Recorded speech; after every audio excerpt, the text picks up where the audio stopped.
देश में चुनावों के दौरान केंद्रीय जांच एजेंसियों की अति सक्रियता ने विपक्ष को मुश्किल में डाल रखा है, क्योंकि केंद्रीय एजेंसियों की कार्रवाई सिर्फ विपक्ष के नेताओं के खिलाफ ही हो रही है।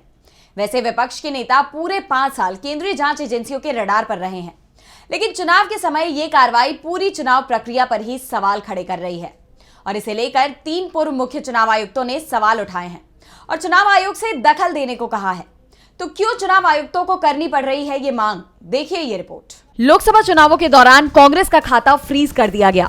आयकर विभाग ने कार्रवाई के नाम पर कांग्रेस को 3,500 करोड़ से ज्यादा का नोटिस भेज दिया। कांग्रेस नेताओं को ईडी के समन अलग से आ रहे हैं, तो दूसरे विपक्षी दल भी ईडी, आईटी और सीबीआई जांच का सामना कर रहे हैं। इसी साल सबसे पहले झारखंड के सीएम हेमंत सोरेन को गिरफ्तार किया गया, जिन्हें गिरफ्तारी के साथ अपना इस्तीफा देना पड़ा। फिर बीआरएस की नेता के कविता को गिरफ्तार किया गया। 10 दिन पहले दिल्ली के सीएम अरविंद केजरीवाल को गिरफ्तार किया गया। यानी अब वो चुनाव प्रचार नहीं कर पाएंगे। एक तरफ बीजेपी चुनावों में धुआंधार प्रचार कर रही है, वहीं विपक्षी दल के नेताओं को प्रचार से दूर रखने की कोशिश चल रही है। विपक्ष के नेताओं पर हो रही इस कार्रवाई को पूर्व मुख्य चुनाव आयुक्त एसवाई कुरैशी के साथ 2 और पूर्व सीईसी ने पूरी तरह से गलत बताया है। पूर्व सीईसी ने कहा कि चुनावों के समय जब ईडी नेताओं को पूछताछ के लिए बुलाती है, तो जाहिर है कि वो चुनाव प्रचार में शामिल नहीं हो सकेंगे। प्रचार में बराबरी के मौके प्रभावित होंगे।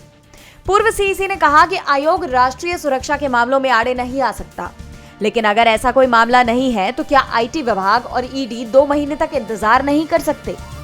इस तरह की कार्रवाइयों को स्वतंत्र और निष्पक्ष चुनावों में हस्तक्षेप के रूप में देखा जा सकता है और चुनाव आयोग को कम से कम एजेंसियों से मिलकर ये पता लगाना चाहिए कि इस तरह की कार्रवाइयों को चुनाव के समय क्यों नहीं रोका जा सकता। ये चुनाव में समान अवसर को प्रभावित कर रहा है।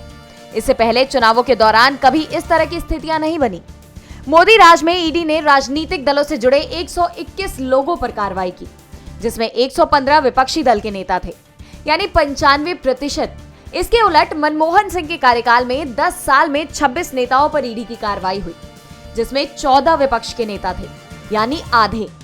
ऐसे में पूर्व चुनाव आयुक्त ने चुनाव आयोग से मांग की है कि वो इस मामले में हस्तक्षेप करें, क्योंकि चुनावों के समय उसे इसके अधिकार मिले हैं और निष्पक्ष चुनाव के लिए ये जरूरी भी है। डीबी लाइव की रिपोर्ट।